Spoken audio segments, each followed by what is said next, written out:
Hello friends, my name is Shivam from DevOps Schools and I will help you to enable your learning process in various technologies of DevOps, artificial intelligence, machine learning, big data and many more. This is our initiative to help you by sharing multiple tutorials and videos. And if you want any specific tutorials or any particular topic, then please do comment in the below comment section and I will help you with it. Also, please subscribe to our premium services on YouTube, which will give you access to more content and videos to enhance your knowledge about all these topics. Also, if you want me to help you with regards to the online trainings and classroom sessions by our qualified trainers, then please do write me at contact@devopsschool.com. Thank you. Yes, So I we are can going see. to continue with demo pandas. Okay, so yesterday we were seeing some concepts related to pandas. Okay, like how to create the series, how to access the series, and how to create data frames and how to access the data frames like that. So today we are going to continue with pandas. Okay, so far what we have done is we have created a data frame.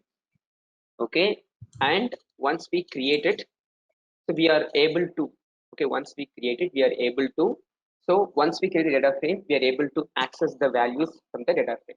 So today what we are going to say is we are going to see how we can write the contents to CSV files. That is how we can write data frame contents to CSV files. Okay, so I can just write, so handling CSV files. So I can say, okay, let me just open the other one as like docs.google.com.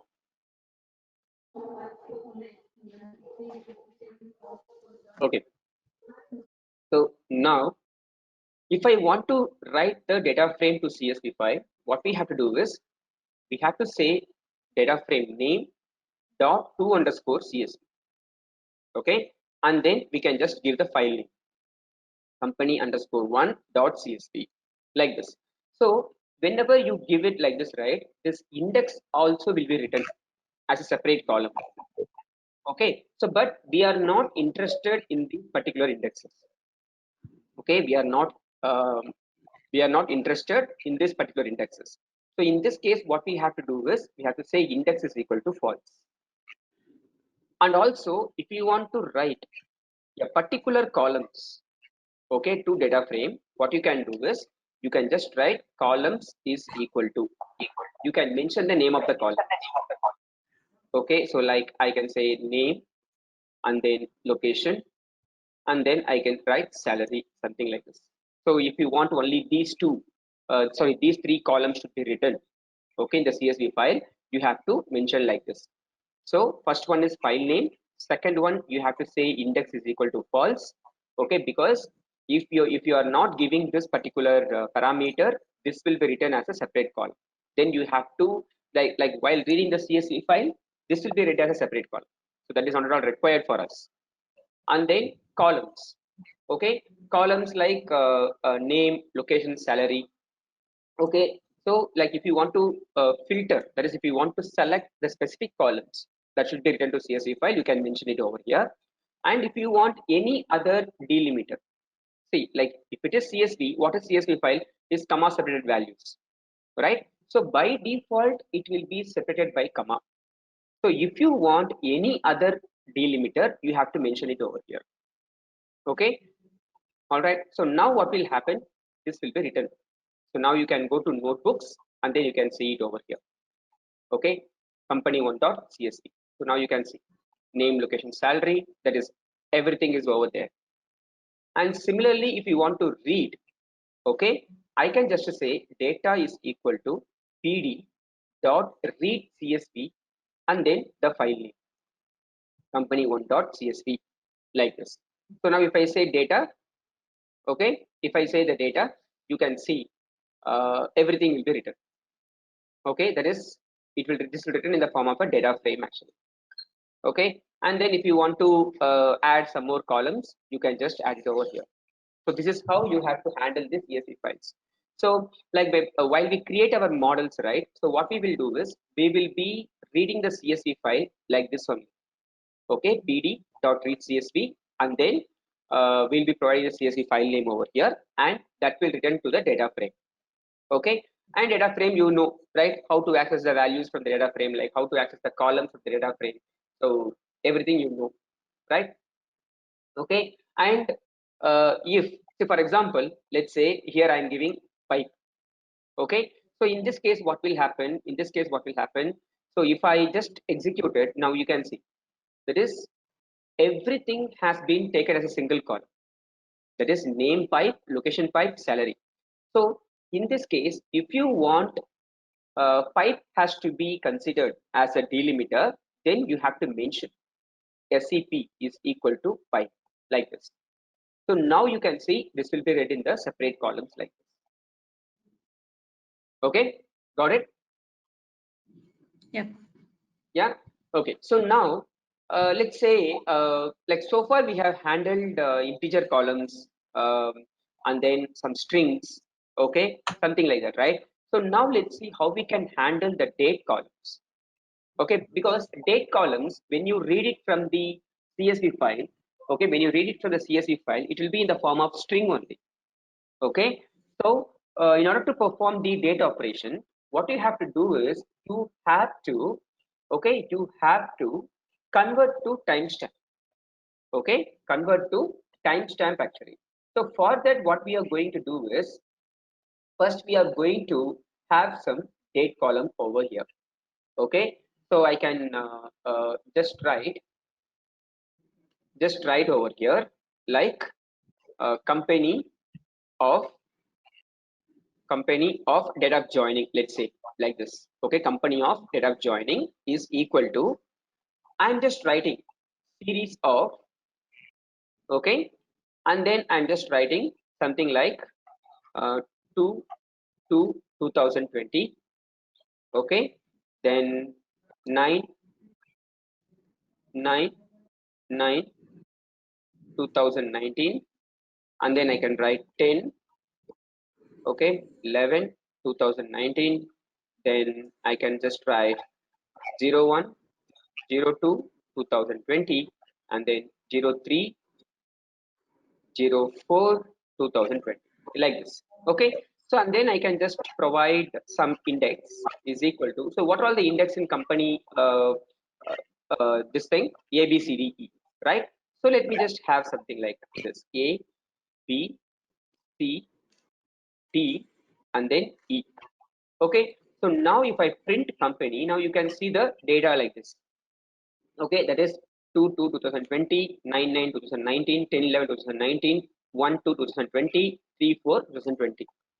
So now what we are going to do is first we are going to see the type.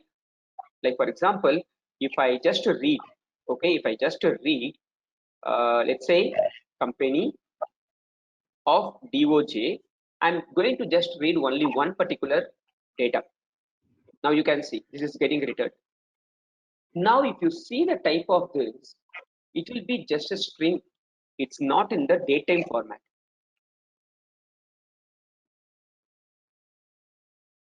Okay, see, it's a class string basically. In Python itself, if you want to create, that is in core Python itself, if you want to create date or datetime, that is timestamp, you have to import a module called datetime. Okay, so only then you can create the like timestamp or date actually. Okay, so hope you know about those modules, right? Datetime and time. Guys, you hope you guys know how to create the datetime and all. Okay, so let me just explain that. Okay, so I can import like from datetime, import datetime comma date. Okay, so from datetime module we are importing datetime class and then date class. Now if I want to print the current timestamp, what should I do is I have to say datetime dot now, and similarly if I want to print the current date, okay, I have to say date dot today. Now you can see this is a current timestamp and this is the current date. Okay, so if I want to create my own date, that is my custom date I want to create. Okay, so in that case, what we can do is I can just write, okay, so custom timestamp. If I want to create, I can just create it like date time of. I have to pass the parameter. First, I have to pass year. Everything should be in integer. Okay, and then I have to pass the month, then date, then hour, minute, second. Okay, you should not give 05 and then 01 and all, so it will give you the error.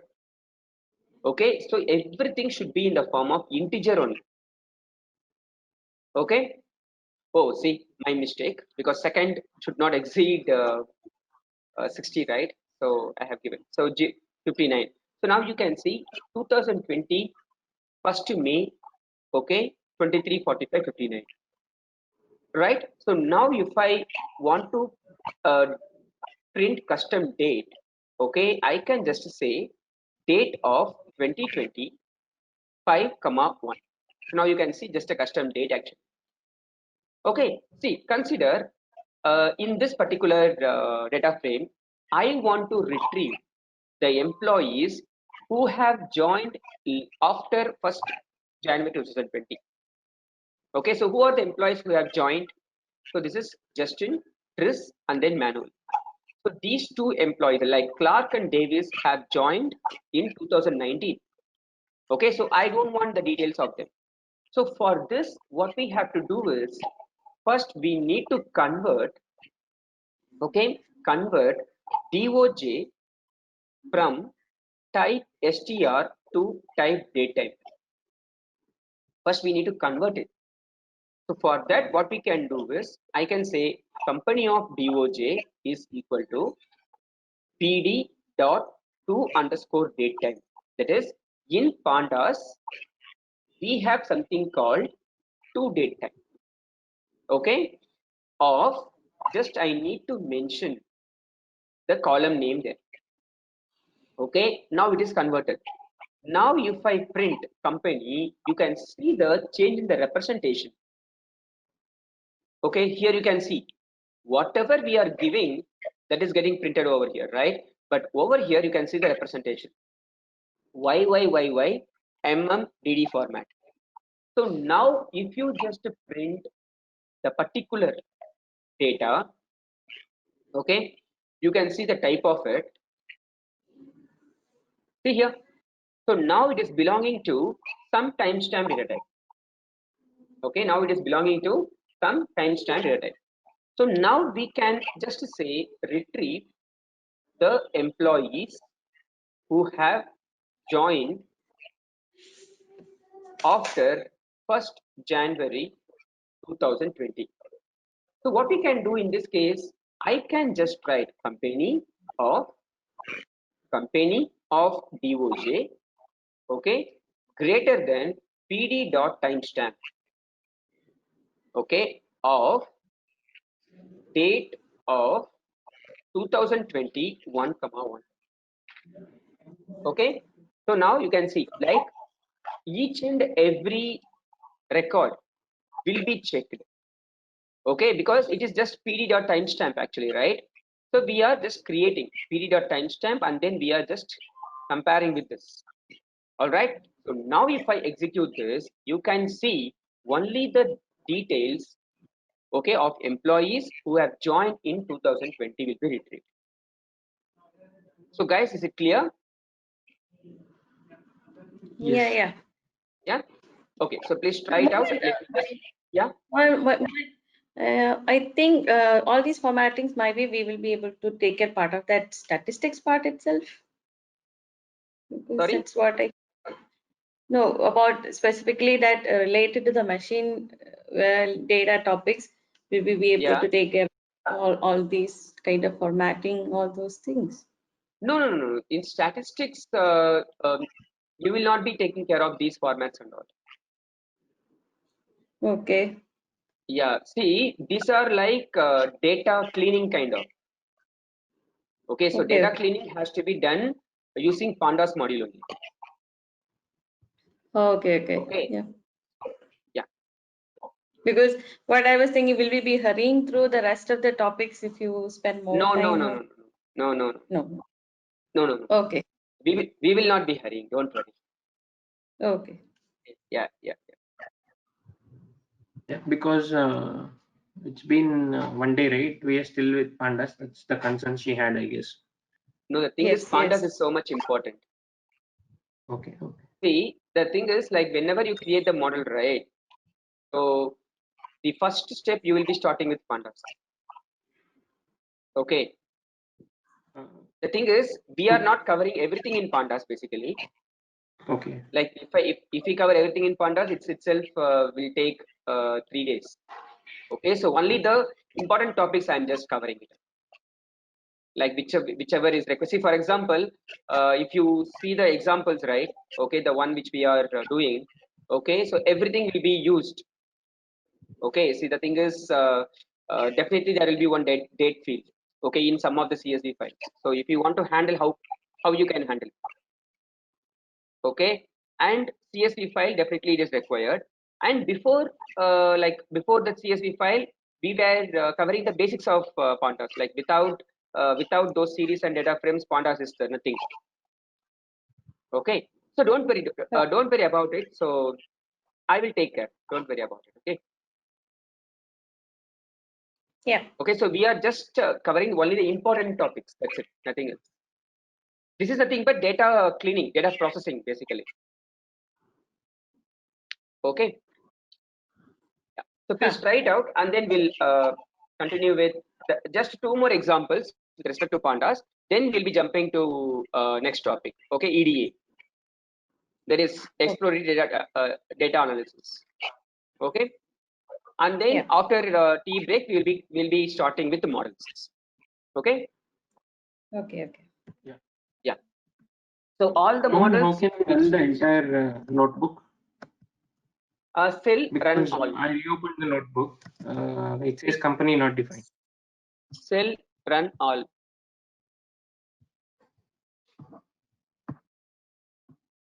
Cell run all. Run all. Okay, Run yeah. all. Yeah, yeah.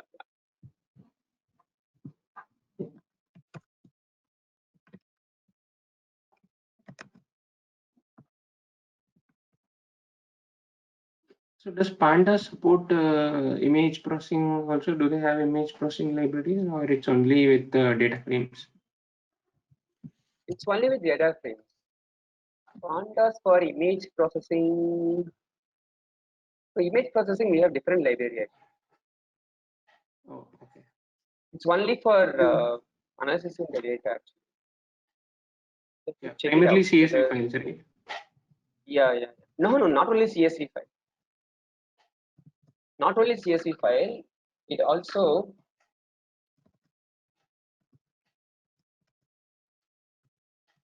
handles JSON. JSON, okay. Okay.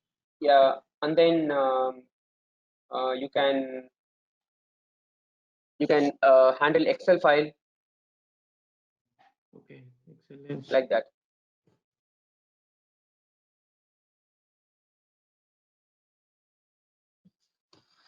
Yeah, For basically image structured processing, data. you have scikit image and fill. Sorry, scikit We have images. different modules for that. Yeah, scikit image and then fill. Okay. And then we have something called image generator, something like that.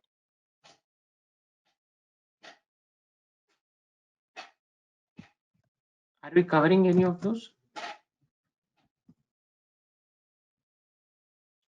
I'm just doing it, but just carry on. I think I'll be able to resolve one by one. Okay. So next one, consider I have another data frame. Okay, so I have something like project data frame like that. So let's say project is equal to data frame of, okay, and then I can just write something like this, that is which has name field and then project field. Okay, so over here I'm just going to write like Justin and then Tris and then manual, and then I can write poster and then Damien. Okay, So here I can write P1, P2, P3, P4, and then P5. Okay, so now similarly, I'm just going to give some indexes, like index is equal to A, B, C, D, and then E. So now we have some data frame called project. Okay, and then we have some data frame called company. All right, so we have project as well as company. So like if you know databases, okay, so you would have done some join operation, like inner join, outer join, and then left outer, right outer, like that. Okay, so now what we can do is we can, okay, so we can combine these two data frames by having the common fields between these two. So what are the common names between these two? I have Justin, I have Tris, and then I have Manuel. Okay, so these three are some common fields actually, right? So in this case, what we can do, let me write combined is equal to, I can write pd.merge, okay, pd.merge, and then I can say company, comma project. Then I have to give how is nothing but inner join. Okay, how is nothing but inner join. All right, and then I can say like on, that is based on which particular column we have to be like we have to perform join. That is based on name we have to perform. So now if I just print combined, you can see project column has been added. Okay, you can see project column has been added. So name, location, salary, domain, team, date of joining, and then project. So for example, if I say instead of inner, if I say something like outer, okay, now what will happen in this case? That is the records which are matched, the records which are not matched, okay, everything will be added. See here, now we have something like Clark and Davis, and then something like over here. So everything will be displayed. Okay, that is for Clark and Davis, we don't have project details, and for Foster and Damien, we have project details, but none of the other details are getting populated. So in this case, for example, if you just do something like this is null dot sum. Okay, so in this case you can see something like this, like name is 0, that is location, there's apart from name, everything has some null values. Okay, apart from name, everything has some null values in it. Okay, got it guys? Any questions in this? So this is like joining two different data frames. Okay, they're like based on some common fields, okay, between two data frames. Okay, we can retrieve only the common records or common columns between those. Okay, yeah, so please try it out. Let me just copy this.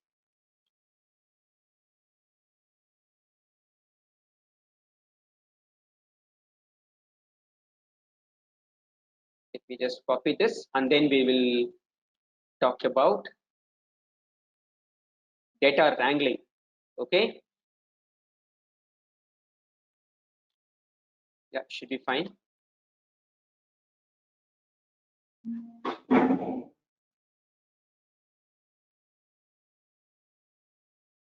Done from my side. Right, okay, what about other two? Is it done? Yes, ma'am, done. Yeah, okay, so now what we are going to do is we are going to read some data file. Okay, so like we are going to see like IPL data file. It's a very small file actually. Okay, so I can just write IPL underscore data. That's yes. Before that, just a quick question. Sorry to interrupt. Yes. I mean, just like in other languages, we have IDE that actually supports the syntax, right?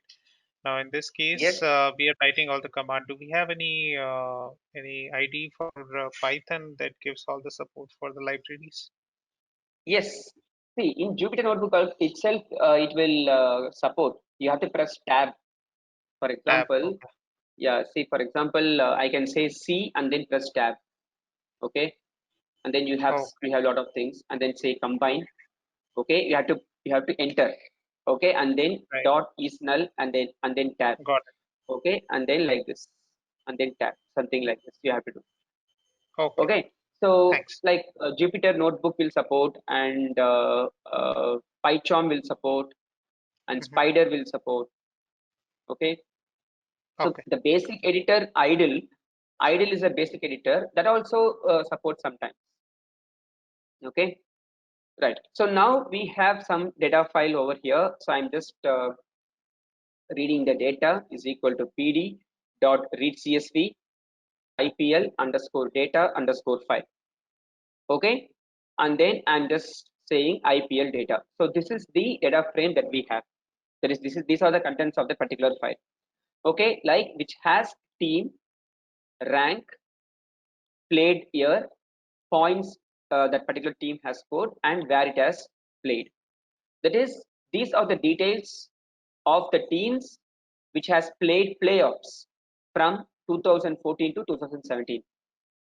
Okay, so why we are getting only this particular detail is now we are going to group it. Okay, that is the meaning of data wrangling. Okay, that is we are going to group the data, and based on that particular group we are going to retrieve the data from it. Okay, so for example, consider I'm just going to group the data by teams, group the data by teams or by year, let's say. Okay, by year I'm just grouping it. So for that I can say IPL data dot group by, okay, year. So now this will just print the group object like this. Okay, this will just print the group object like this. Now if I want to print the groups, right, I have to say dot groups. Now you can see for 2014 I have some 4 records, and for 2015 I have some 4 records, and for 2016 I have some 2 records, and 2017 I have some 2 records. So if I want to print based on the group, then there is no other way. We need to go for a loop. That is, we need to loop through these contents. That is, what we can say is like for year comma data frame in IPL underscore data dot group by, okay, of year dot groups, okay, sorry, of year, and then I can just print year and then print df and then slash n. So now you can see the output. Like for 2014 I have this much of details, for 2015 I have this much of details, and for 2016, so I have grouped the data now. Okay, I have grouped the data. So what we can do with this particular data, okay, what we can do, like by grouping it, what we can do, we can apply some statistics on this particular data. Okay, for example, okay, for example, now I want to calculate the average of all these points. Okay, I want to calculate average of all these points. Then which statistical functions we can use if it is an average? So we have 3 different things. Okay, so 3 different measures, okay, of central tendency. That is, one is mean, second one is median, third one is mode. Okay, mean, median, mode. So what do you mean by mean? What do you mean by mean? What do you mean by mean? Guys, Mean is any the doubts? average of Sorry. all Yeah, records. mean is the average actually. Some of the Okay. observations, number of observations. Yeah. So some of that is average of your observations actually. Okay. So now consider I have a NumPy array. Okay, I have a NumPy array actually. So let's say ARR is equal to np dot array, and then sorry, np dot a range we will take. Okay, 1 comma 11, something like this. Now let me just find print of ARR. So this is my array. To get our channel membership, click onto the join button, select the 3D99 plan and grow your skills immensely. Okay, so now what will be the median of this? Sorry, what will be the mean of this? Okay, mean is nothing but average of all points. Okay, now it will be 5.5. That is, if you sum everything, it will be 25. Correct? If you sum everything, it will be 25 actually. Sorry, 55. Okay, and then if you just say by 10, okay, now it will be 5.5. That is nothing but mean. Okay, now what is median? Median What is is the median? Median is the middlemost. middle. Yeah. So median is the middle actually. Okay, so now if I just find the middle, so now we have these 2 points actually. Now we have these 2 points are at the middle. So now I will get the same thing, 5.5 only. Okay, so now I will let's say np dot median of ARR. Now you can see 5.5 because now it is a even numbers. Okay, it will take the median and then it will find the mean of those median values. Like it will just do 5 plus 6 by 2. For example, let's say np dot 12 something like this. Okay, now you can see some different values. Okay, now also it will give you the same values, right? Okay, let me give something like 120. Okay, because it is continuous, right? That is the reason.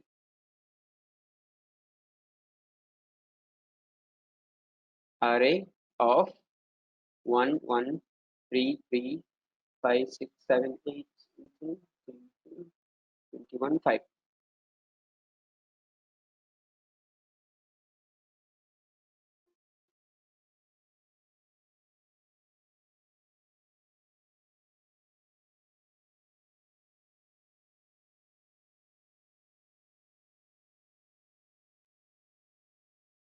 How many values are there? 1 2 3 4 5 6 7 8 9 10. Okay, by length of the array. Now why I am doing all this? Yeah, 6.0. See, now you can see mean is 6.0. Okay, mean is 6.0 and median. Okay, median is nothing but 5. All right, so it will be as that is it will be sorted. Okay, and it will find the median between the values actually. Okay, so median means a middle value. Okay, so now if I say mode, what do you mean by mode? What do you mean by mode? Maximum element Yeah, that is highest number of occurrences, frequencies. frequency. Okay, that's nothing but mode actually. So which number is occurred n number of times? That is most number of times 3, right? 3. So now you can see.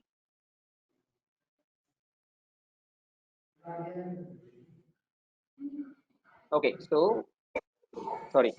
So from SciPy import stats. So now we need to find stats dot mode of ARR. Okay. See here, now it is 3 actually. Okay, now it is 3. Okay, so mean is nothing but average. Okay, average of all the data points. Median is nothing but the middle point, and mode is nothing but number of occurrences. So coming to this particular point, okay, so what we are going to do here is we are just going to find the aggregation of all these particular points actually. Okay, so how we can find the aggregation of all these points? So what we can do, I can just write, okay, I can just write, that is I can say grouped is equal to, or groups is equal to this. Okay, now what can I do? I can just say groups dot get group of 2015. Okay, like I can store all the groups to one particular variable. It's an object basically. Okay, if you just say type of groups, right? Okay, it's an object. Okay, so now using this particular method, by passing the particular year, we are getting only that particular stuff.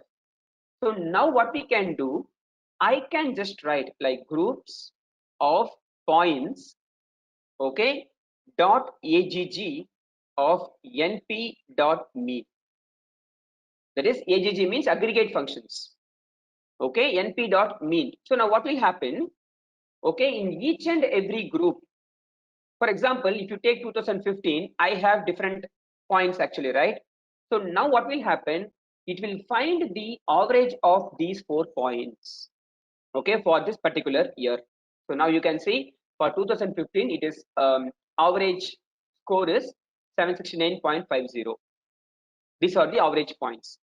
Similarly, I can just do sum also. That is, I can just say np.sum like this. So are we passing the function in the argument? Yes, exactly. It is a function. There is a function reference we are passing. Okay, function reference we are passing, and then this function reference will be invoked for all these particular points. Okay, the thing is this is a kind of a callback reference basically in functions. Okay, yeah, yeah. So let me just copy it out. So we have quite okay. So you guys need this file, right? So I will do one thing. So you can just log on to L&D Cloud. Okay, so please log into L&D Cloud. Okay.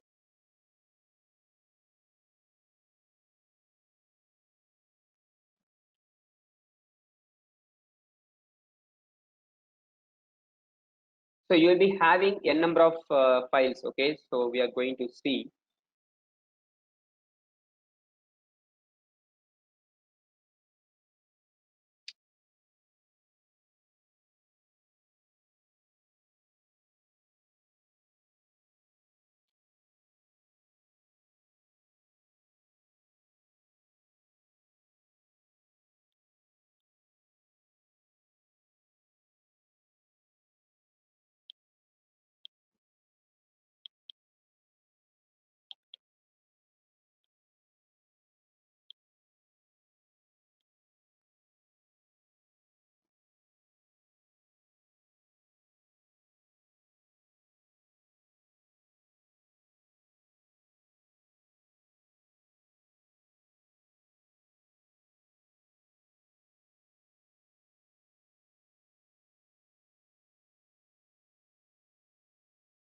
So guys, could you please log on to L&D Cloud and then go to session 2,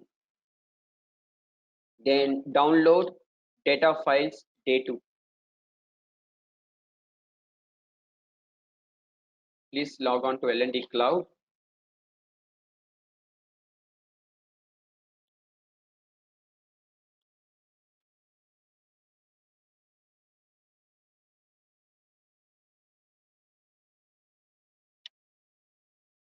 Okay.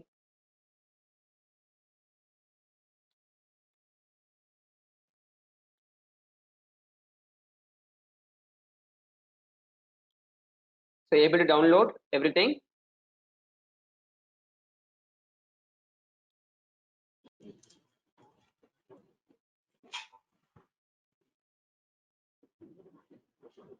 Yeah, download successful. Should we go to the same path and unzip it? Yes. So the thing is, you can download in any path, no problem. So like over there in your code, you have to give the correct path. That is the Okay. thing. Or else you can just place all the files in the same directory, and then if you place the files in the same directory, it is not required to give the path. You can just give the file name. Okay, so if you place all the files in the same directory where this notebook exists, and then it is not required to give the path. Or else you have to give the path like this, the one which I have given in this, right? You have to give the path like this.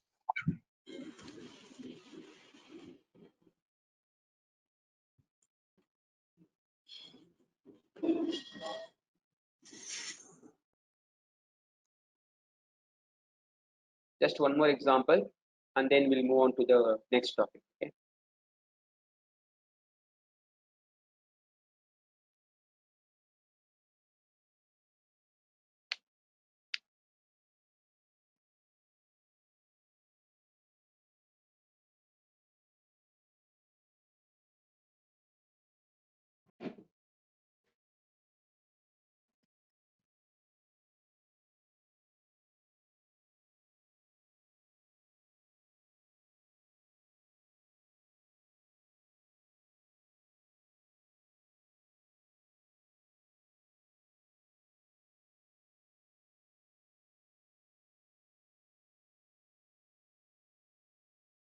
So does that R mean read for the IPL No, data no, no, frame?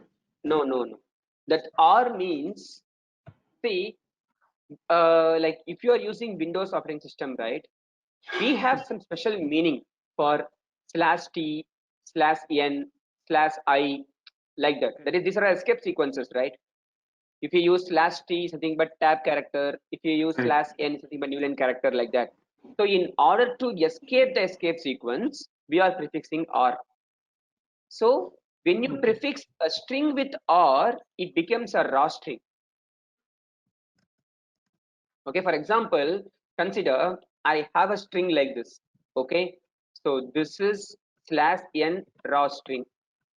Okay, now if I print string, what will happen in this case? You can see this is raw string will be printed in new line. Correct? Because I have given /n character. But for example, if I prefix this with R, right, this /n will be printed as it is. So this escape sequence will lose its meaning. Yeah. Got it? Yeah. Yeah, that is the reason behind it.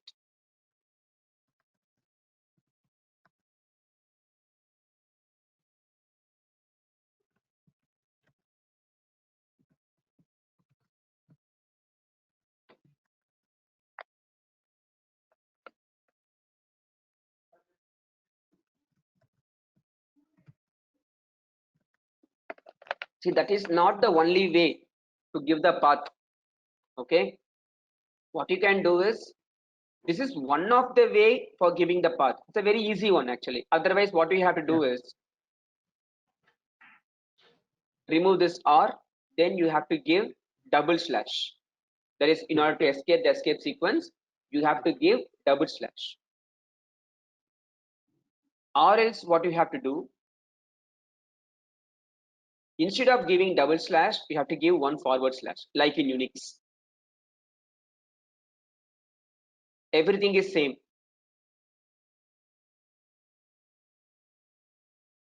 Everything is same here. Okay. So whichever way is convenient for you, you can give that.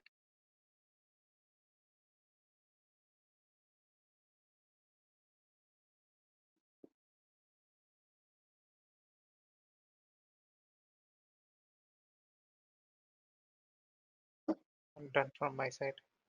Done, right? Okay.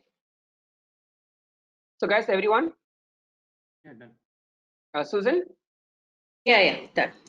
Okay. See, now it's a very interesting one. Okay. So the thing is, now consider I have some data like this, like IPL data. If you see something like this. Now consider I want to change everything in capital letter. Location, everything should be converted to capital letter.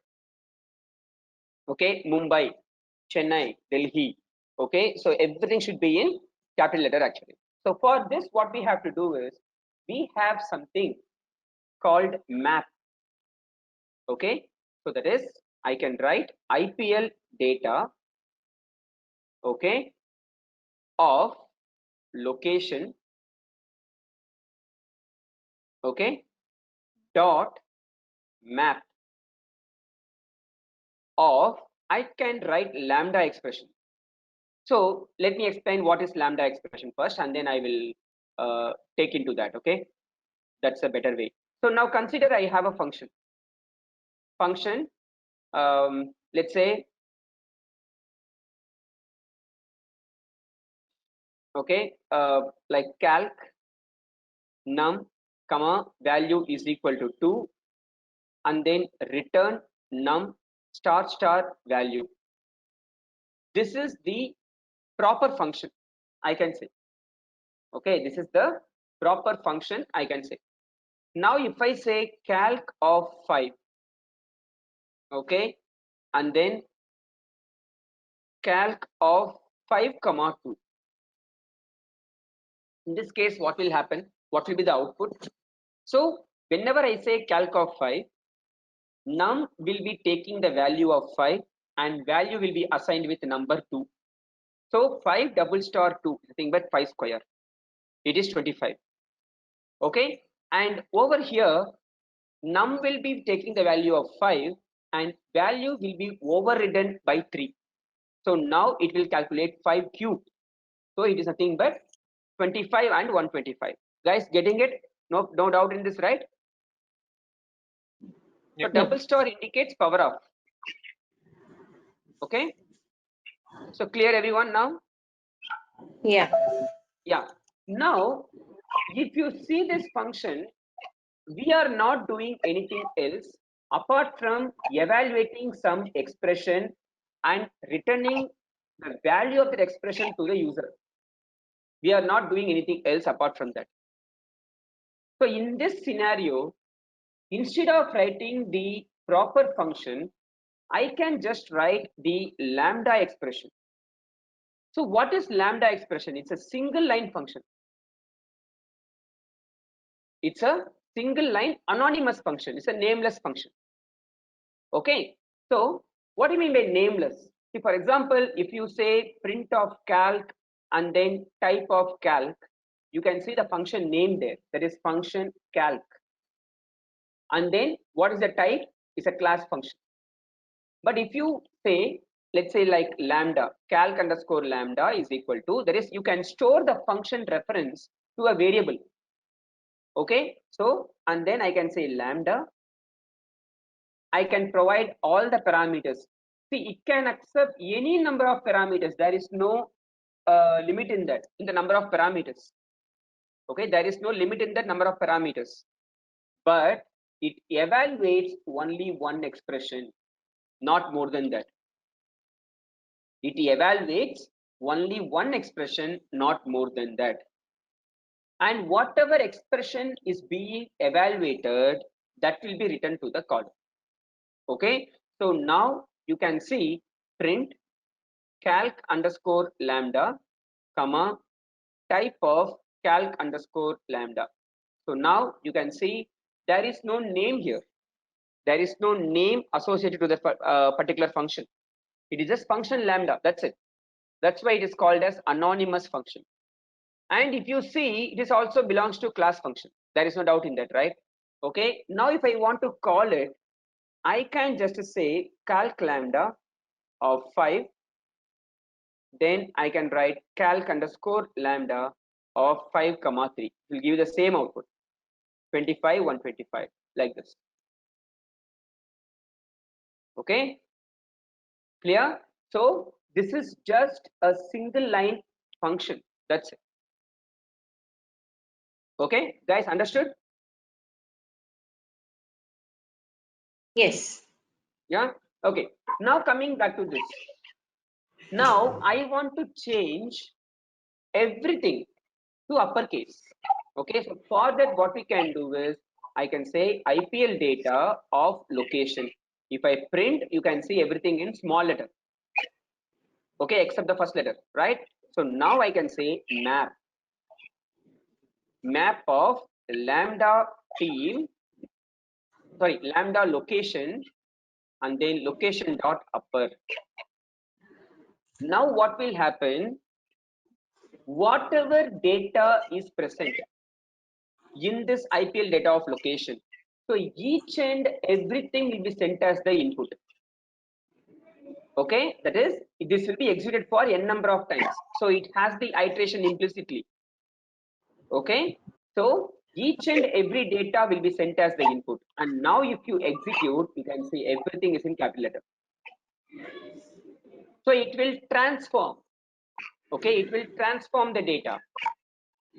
All right, so this is nothing but map. Okay, map means like for n inputs, you will be having n outputs. That is nothing but map.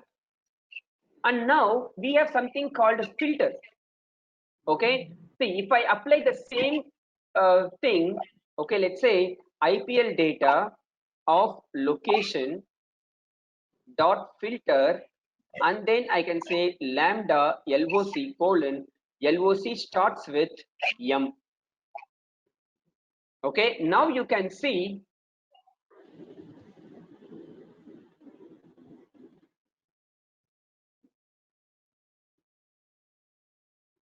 one second, I'm doing some mistake here.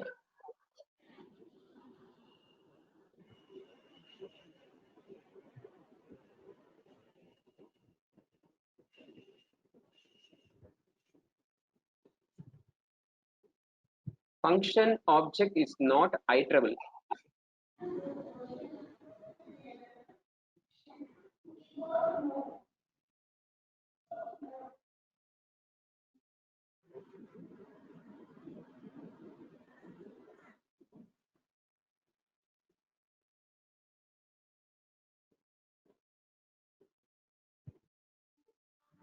Okay, let me write like this. Dot filter, okay, lambda team, and then len of team is greater than or equal to 3. Yes.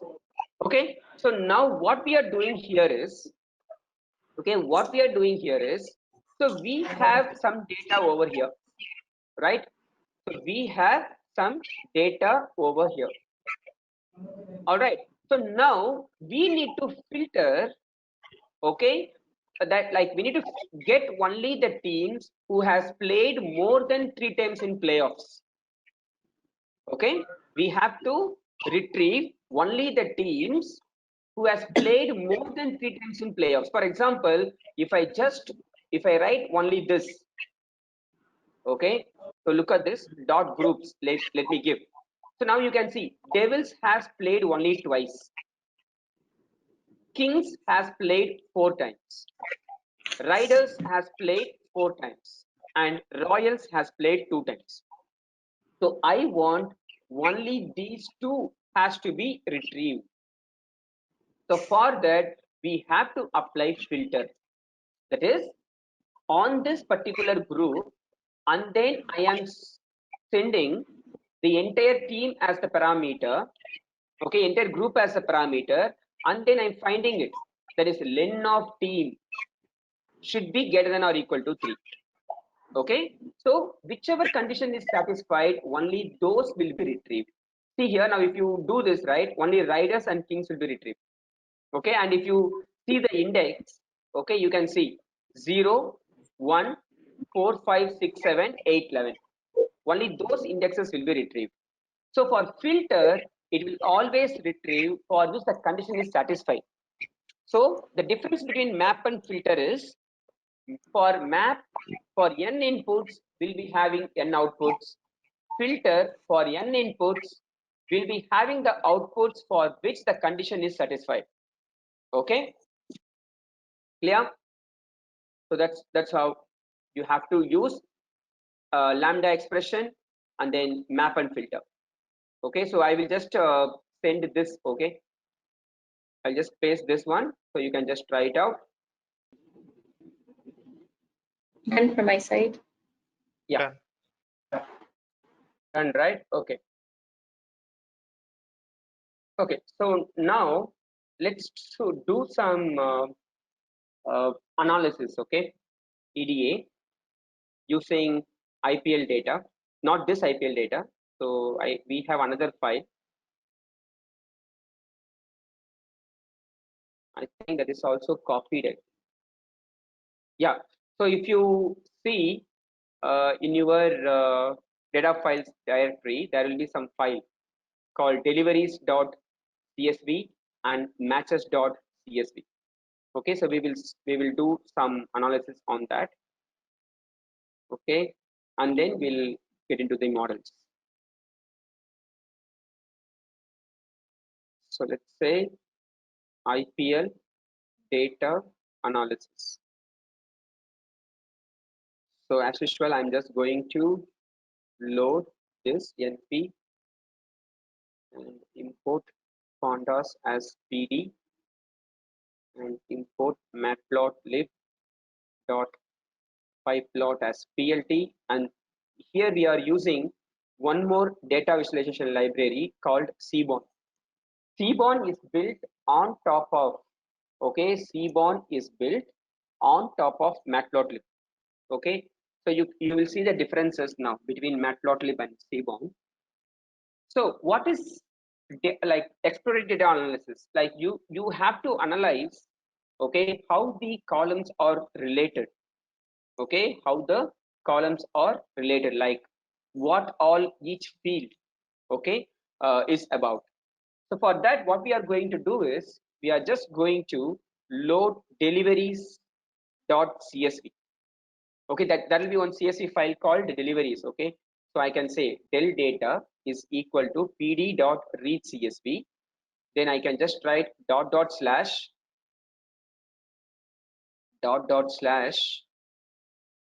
data underscore files slash deliveries dot csv. That means, okay, dot dot slash, it will go to the previous directory, okay, and then it will get into the data files, and in that it will find deliveries dot csv. Okay, that is, it should be present on one level above. That's it. Only then it will work, otherwise it will not work. Okay, so now you can see it is loaded. So now if you see the contents, okay, or the columns, now we have n number of columns like this. Like first one is match id. Okay, this match id is a foreign key. It's a kind of a foreign key, which is referred in matches.csv. And then innings, okay, and which is the batting team, which is the bowling team, what is the over, what is the ball in that over, who is the batsman, who is at the non-striker end, and who is the bowler, is it a super over or not, is some extra runs like wide, by, leg by, no ball, penalty, and then the runs which is scored by batsmen, and what is the extra runs, and then what is the total runs. Total runs is nothing but sum of all the runs. Okay, and if any player got out in that particular ball, okay, so who is the player got dismissed and how it is dismissed, and who is the fielder. If it is cotton ball, who is the fielder. Okay, so these all the details. For example, if I just mention del data dot head, okay, you can see some data like this, like match id, innings, batting team, bowling team, like that. We have n number of data like this. So totally 5 rows and then 21 columns we have. Okay, in that 21 columns, we are going to find, see, this is the first step we need to do whenever you get a CSV file, right? This is the first step we need to do. That is, we need to find like how many null columns are present. Okay, I can say del data dot is null dot sum. Okay, now you can see none of the columns containing null values, but only these 3 fields contains null values. Why? Because in each and every ball the player cannot be dismissed. Okay, that's why it has lot of null values in it. So let's find the number of records. Okay, del data dot shape. So how many records are there? 1,50,460 records. Okay, out of those we have around 1,45,000 null records actually. So in this case, it is not required to clean those data. What we can do is we can drop these 3 fields, because there are so many null values. There is no point in having this particular field. Okay, so what we can do is drop. How we can drop it? Del data dot drop, and then I can just mention the column names, right? Column names. Okay, so I can say like player dismissed. Okay, then dismissal kind. Okay, and then I can write fielder. Okay, and then I can say access is equal to 1, and then in place is equal to true. Please enroll our general membership for $399 plan to get access of all the parts. Along with that, you can access our other tutorials such as Docker, Ansible, Jenkins, Terraform, Splunk, AWS, Azure, and various other DevOps related premium tutorials with our channel membership. If you would have any issues with our channel membership, you can drop an email to us at contact@devopsschool.com, or you can also unsubscribe from channel membership anytime if you don't want to continue or did not like the video. To get our channel membership, click onto the join button, select the $399 plan and grow your skills immensely. Please be kind enough to like it, and you can comment any of your doubts and queries. We will reply to them at the earliest. Thanks for watching.